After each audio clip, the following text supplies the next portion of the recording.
Hi, I'm Maggie Finch, NGV's Curator of Photography. Welcome to this new virtual program series where we look at photography in the NGV collection and upcoming exhibitions with NGV curators, conservators, and special guests. I'd like to start by acknowledging the Wurundjeri Wurrung people as the traditional owners of the land on which we are meeting and pay my respects to their elders, past and present, and to the Aboriginal elders of other communities who may be here today. As we're coming to you remotely today, I would also like to acknowledge that people present in today's talk may be on the lands of other traditional custodians and pay respect to those communities wherever they are as well. This series of talks is called Here Comes the New Woman. It references the title of Werner Graf's seminal 1929 publication, Here Comes the New Photographer, and the emergence of the idea of the modern woman. The first decades of the 20th century were a transformative time, socially, economically, culturally, and politically, for so many.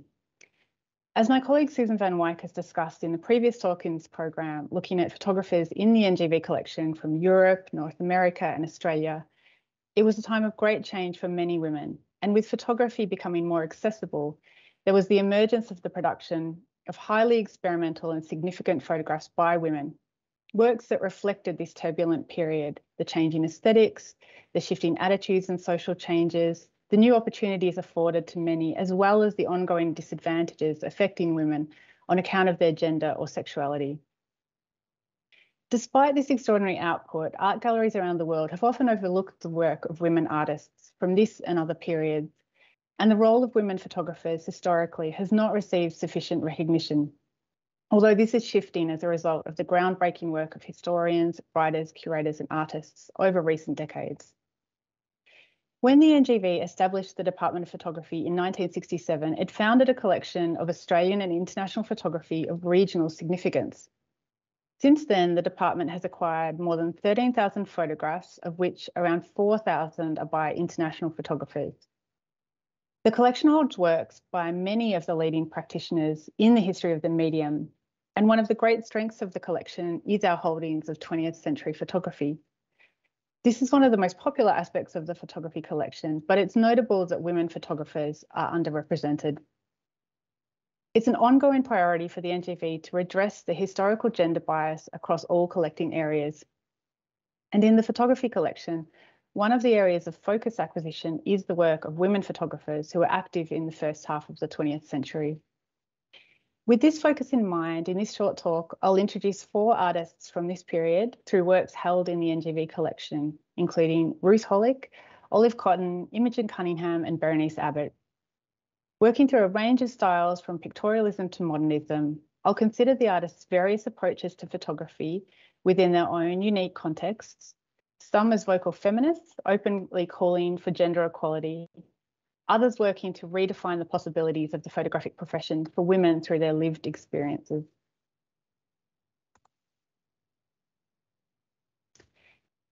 The first artist to feature in this talk is the Australian photographer Ruth Hollick, who is renowned as one of the first generation of female professional photographers to emerge in the early decades of the 20th century. Born in 1883 in Victoria, Ruth Hollick studied art at the National Gallery School of Melbourne from 1902 to 1906. Although photography was not a subject at the art school, Hollick took up the camera following her studies and in 1908 began a career taking photographs. She purchased a small car, expensive and unusual for the time for an unmarried woman to own and operate, and began travelling through regional towns, particularly around northwestern Victoria. On the road, she would advertise her impending arrival by placing advertisements in local newspapers in regional towns, offering her services as an at-home photographer. Her main subjects during this period were women, mothers, and children. Despite not having formal photographic training, she quickly became adept at producing portraits, and the rigours of constantly working in different situations while on the road honed her technique. And as you can see from images such as this, she was particularly adept at using natural and available light, and her works were largely made in the pictorialist style.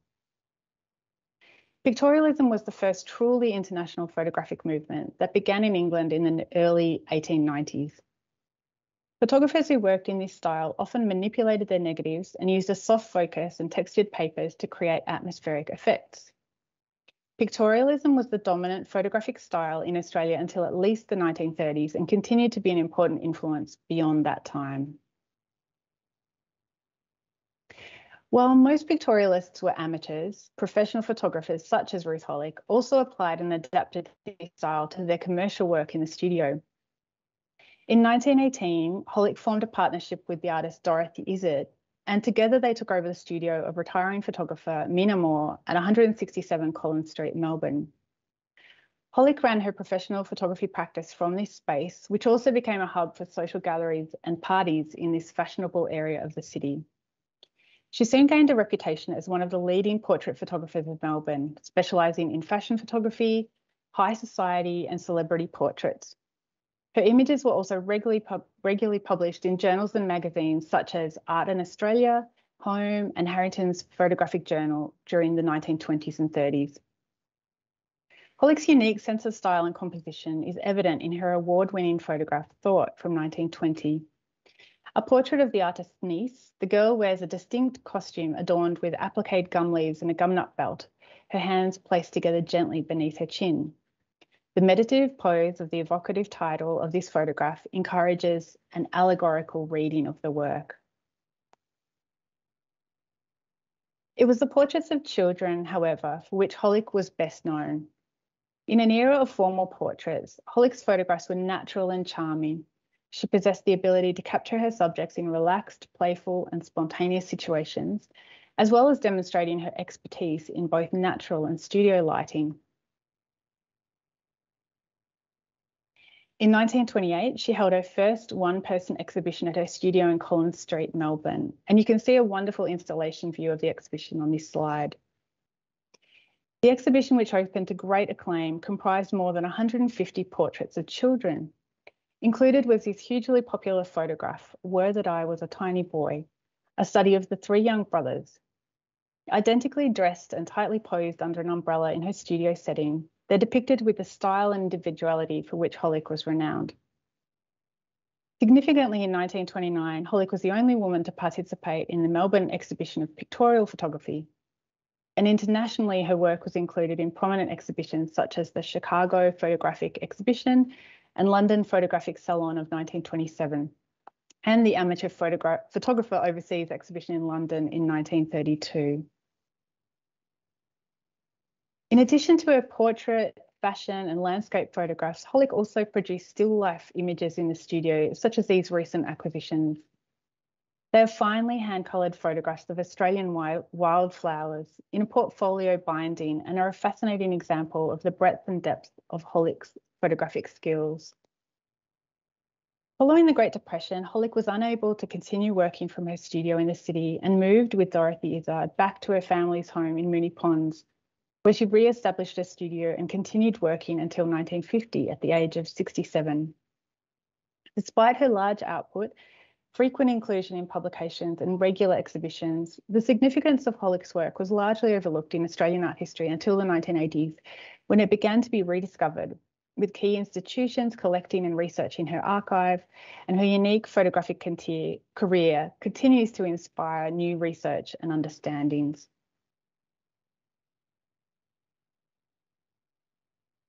Another pioneering female photographer whose work was largely forgotten in the histories of photography until the 1980s is Olive Cotton. Olive Cotton's connection to photography began as a child when she was gifted a Kodak Box Brownie camera. She joined photography clubs and societies and began to exhibit her work in their various exhibitions. She studied mathematics and English literature at the University of Sydney, receiving a Bachelor of Arts in 1933. Following university, Cotton joined the photographer Max Dupain, whom she later married briefly, at his newly established studio in Bond Street, Sydney. This was an unconventional path for her to pursue, but she was passionate about having a career in photography. Reflecting on this moment, Cotton said, "Photography was what I wanted to do. The alternative was a diploma of education and teaching, and I didn't want to teach. I thought it was important to be doing something that you liked."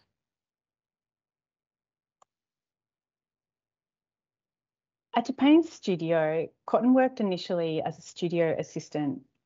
The studio was vitally important to Cotton's growth and experiences as an artist.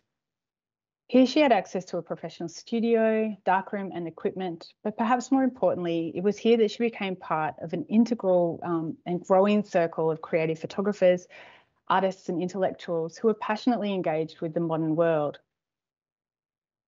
Indeed, modernism took hold in Australia in the 1930s. Whereas an earlier generation of photographers, such as Ruth Hollick, worked largely in the pictorialist style and championed the place of photography in the arts through the manipulation of photographic images. In the 1930s, a new generation of photographers revelled in the inherent qualities of their chosen medium. Also known as new photography, modernist photography had its origins in Europe in the interwar period. These avant-garde photographers took a radical approach to their image making, using unexpected vantage points, radical cropping of images and sharp focus. With these tools at hand, they disrupted traditional ways of seeing and brought a new dynamism to photography. For photographers in Australia, access to the imagery of this new photography was mainly through the pages of international magazines. Max Dupain was known to have imported and shared such publications at the studio, including the American journal US Camera and the German Das Deutsche Lichtbild. This understanding of the international modernist style sets the context for Cotton's best-known photograph from this period, Teacup Ballet, a work that can be seen to be informed by such trends and yet remains characteristically unique. The work originated when Cotton had purchased a fairly cheap set of cups and saucers from Woolworths to replace the studio mugs. With their characteristically angular Art Deco forms, she realised their potential for a dynamic arrangement and through trial and error finally arrived at the image. Through her composition and deft use of light and shadows, the cups appear transformed as ballerinas performing on stage. When discussing this work many years later, she said, "The angular handles reminded me of arms akimbo, and that led to the idea of making a photograph to express a dance theme. When the day's work was over, I tried several arrangements of the cups and saucers to convey this idea without success, until I used a spotlight and realised how important the shadows were. Using the studio camera, which had a ground glass focusing screen, I moved the cups about until they and their shadows made a ballet-like composition." The photograph was immediately successful. It was the first of Cotton's photographs to be shown overseas when it was included in the London Salon of Photography in 1935. In the 1980s, it was revisited as both a critical work in Australian art history and within a history of modernism, and is now recognised as an icon of Australian photography. Another key image produced in the studio at this time was this study of Shasta daisies. In this photograph, Cotton again removes any background or domestic details.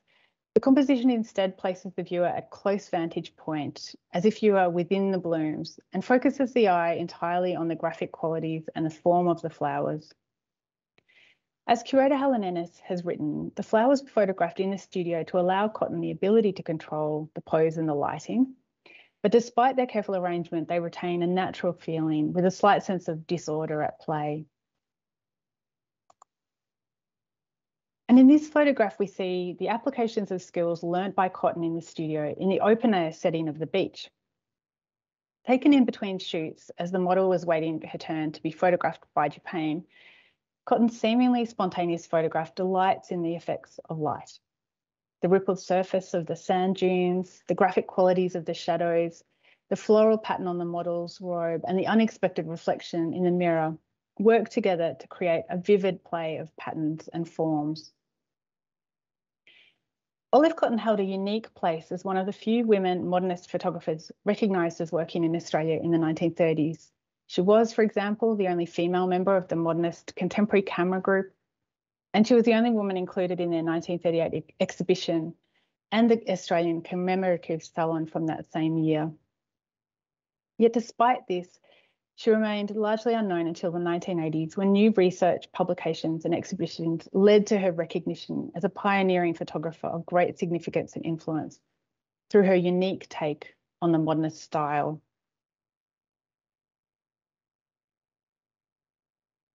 Another artist working in the early decades of the 20th century and who was never confined to just one style or one way of making pictures was the American photographer Imogen Cunningham.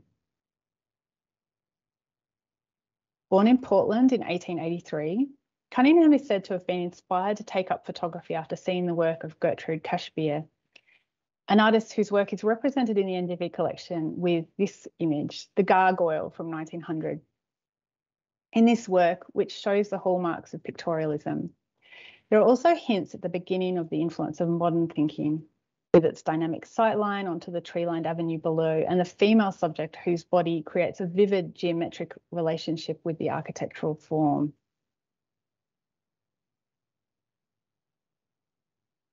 Cunningham took up photography in 1901, and her early works included staged allegorical compositions revealing the pictorial influence and intimate evocative portraits such as this study of her father. She graduated from the University of Washington in 1907 with a degree in chemistry. She gained experience working with different artists and in different media in the following years, working as an assistant to the photographer Edward Curtis, and gained a scholarship to study photographic chemistry in Dresden. In 1910, after returning to Seattle, she opened a photographic portrait studio, and the works made at this time continued this stylistic use of staged and allegorical studies, often using the soft focus and blurring techniques. Along with portraiture, she produced landscape photography, nudes, including of herself and her husband, still lives, and later street photography. In a field dominated by men, Cunningham was bold and determined in terms of her views on gender equality and argued throughout her life for recognition based on merit. In an article that she wrote in 1913 titled "Photography as a Profession for Women," Cunningham declared that photography is simply a profession, or perhaps to be more accurate, a craft or trade to which both sexes have equal rights. Following her marriage in 1915 and the birth of her sons in the coming years, Cunningham was more homebound. However, this did not halt her interest in or her production of photography. Like Olive Cotton, she used things around her and her newfound interest in gardening as the basis for a new and extraordinary body of abstract plant studies.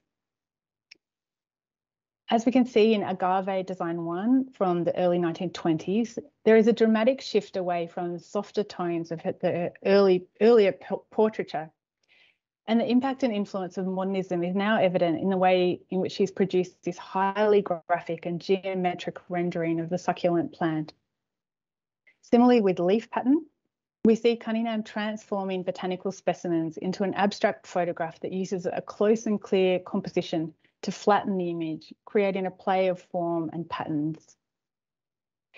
These botanical works from the 1920s and 30s became some of Cunningham's best-known images, and several were included for inclusion by Edward Weston in the International Contemporary Exhibition Film und Foto, held in Stuttgart in 1929. Cunningham continued to experiment with photography throughout her long life, despite the personal and financial difficulties brought about by her eventual divorce and the effects of the Great Depression, managing to maintain her unique creative vision through constant experimentation with subject matter and style. She is quoted as having said in an interview in the months just before her death in 1976 that her favourite photograph is the one I'm going to take tomorrow.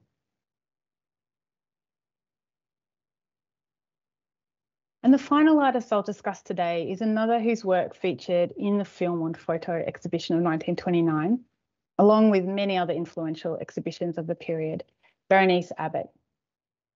Born in Ohio in 1898, Berenice Abbott became a crucial link between the avant-garde photographic circles of New York and Paris in the 1920s and 30s. She had moved to New York in 1918 to study sculpture before relocating to the French capital in the early 1920s, where she was introduced to key photographers, the darkroom, and the practice of photography. In particular, Abbott's friendship with the French artist Eugène Atget proved to be one of the most significant of her life. She met Atget through fellow American émigré artist Man Ray, to whom she became a darkroom assistant after moving to Paris. Her photographic training at that time prompted her to develop her own unique practice, and she soon became a highly sought-after portraitist. She produced an extraordinary body of images of the friends, artists, writers, and performers in her circle, including this portrait of Atget in his final year. as well as renowned figures such as Jean Cocteau, James Joyce, Janet Flaneur, and Solita Solano. It was Archay's project of systematically documenting old Paris as it transitioned into the 20th century, however, that was of profound influence on Berenice Abbott. Images such as this quiet photograph of an unpopulated Paris street. After his death, Abbott worked hard to publicise Archay's work. And interestingly, this street scene that you see is one of several prints in the NGV collection that were actually printed by Abbott after his death. Returning to New York in the late 1920s in the hope of finding a publisher for Archay's works, Abbott was amazed to see the dramatic changes that had occurred in the city while she had been away, with the construction of skyscrapers and transport infrastructure, and the fascinating contrasts of the old and the new. With Archay's images in mind, she decided to similarly focus on photographing civic spaces and architecture, with the idea of documenting the changing metropolis. This photograph, made on her return, became one of Abbott's best known. It shows the illuminated buildings of New York and is the result of a 15-minute exposure taken from high up in the Empire State Building, capturing the humming city at a time of irreversible transformation. Continuing on with her architectural photography, from 1935 to 1939, Abbott was funded by the Works Progress Administration Federal Art Project to document the city of New York, and this photograph forms part of that project. In her funding proposal, she wrote of desiring to capture the spirit of the city, driven by the urgent realization that the tempo of the metropolis is not of eternity or even time, but of the vanishing instant. A selection of these photographs would eventually form the basis of her famed photo book, Changing New York, published in 1939. And this is another vintage photograph taken by Abbott as part of that project. When Changing New York was published, Abbott's photographs were printed with accompanying texts written by the art critic Elizabeth McCausland, who had earlier reviewed favourably a 1934 exhibition of Abbott's photographs. They met, became partners, and lived, for the most part, in shared adjacent flats in a loft building in Greenwich Village from 1935 until McCausland's death in 1965. Interestingly, recent research has documented that their original intentions for Changing New York differed significantly from the final publication, including the suggestion of alternate layouts and texts that played with notions of documentary and an innovative interplay between words and images. Berenice Abbott continued to practice photography for decades afterwards. She also promoted her knowledge and ideas around photography through writing, as well as her photography teaching, which she maintained from 1934 to 1958. Her unique approach to her art and life were hinted at in an interview conducted late in life, when she recalled being a rebel from childhood, who knew since the age of 10 that she wasn't the marrying kind. And that concludes my talk. Each of the artists discussed today created a unique body of work that broke ground in various ways in terms of their photographic vision, as well as the ways in which they promoted photography as a professional practice for women. And as I hope you'll agree, their works continue to have a profound influence. Thank you for joining us today. We hope you enjoyed this program, and it has been a pleasure introducing you to these works and artists in the NGV collection. We look forward to seeing you back in the gallery, and we hope you can join us for the next virtual program.